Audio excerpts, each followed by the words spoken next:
بسم اللہ الرحمن الرحیم۔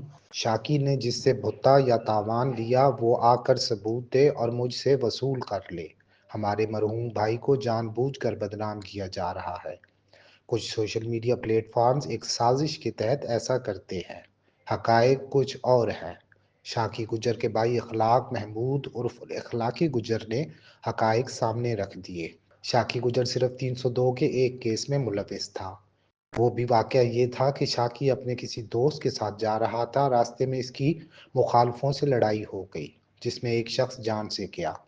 اس کیس میں ہم نے علاقہ کے معززین کو درمیان میں ڈال کر صلح کی۔ شاکی گجر کے ساتھ تو الٹا یہ ظلم ہوا کہ مخالفین نے صلح کے بہانے اسے ایک ڈیرا پر بلا کر اس پر فائرنگ کروائی جس میں شاکی اور اس کے ساتھی جان بحق ہوئے۔